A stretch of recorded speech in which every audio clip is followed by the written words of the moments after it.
For the inaugural shot of my newly minted and upgraded Moco rig, I thought it only fitting to start with an homage to the thing that inspired it. I typically don't like to recreate material that's already been done. I'd rather put my efforts into something original, something that's my own work. But in this case, I made an exception, because it just seemed to fit. I started with a superstructure that will hold all the model parts that make up the surface of the Death Star.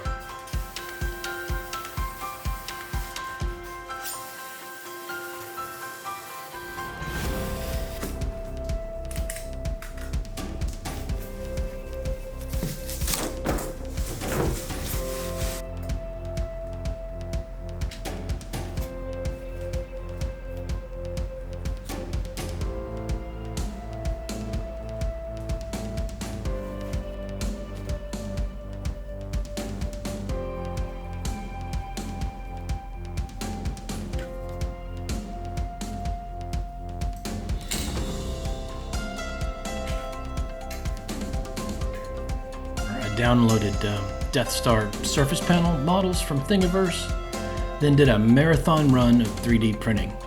And once I had all the parts I wanted, I began making molds of all the parts.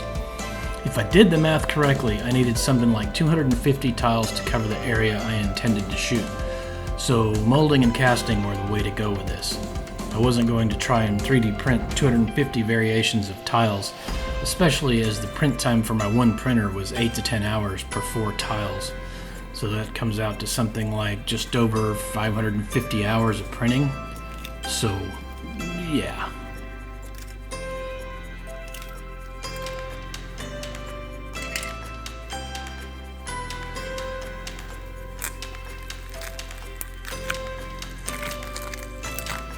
After the molds were done, I would make as many copies as needed out of the casting stone, as it's stronger than plaster. After all, it's the professional's choice.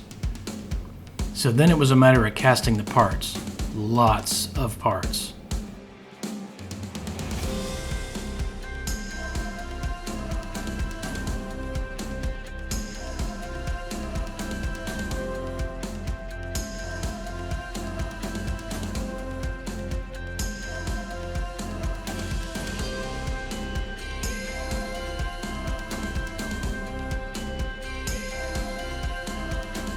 More and more parts.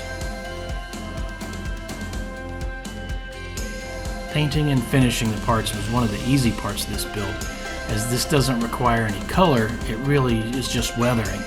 Multiple coats of what is little more than dirty water. A small amount of black paint and a large amount of water.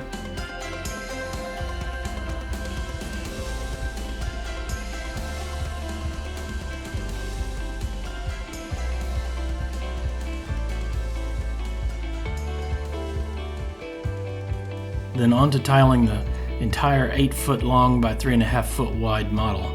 This whole process took so much longer than I anticipated. But it was a fun build all the same, even if it was a lot of lather, rinse, and repeat.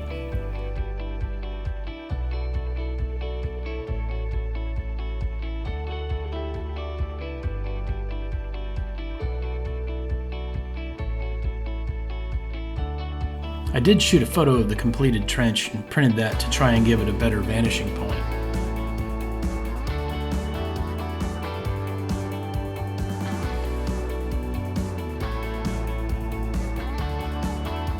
Then it was time to shoot.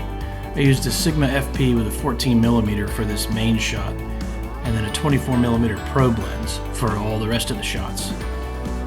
In a classic measurement fail, I had taken into account the camera size, the tile size, with a little room for error, but I didn't take into account the tile depth, so it was a very tight fit. I spent ages trying to get the move to work without snagging or running into something, but we got there in the end.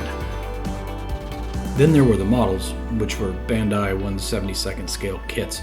Pretty straightforward, just needed to match the inverse of the moves I had already done. So if any of this worked out, here's the shots.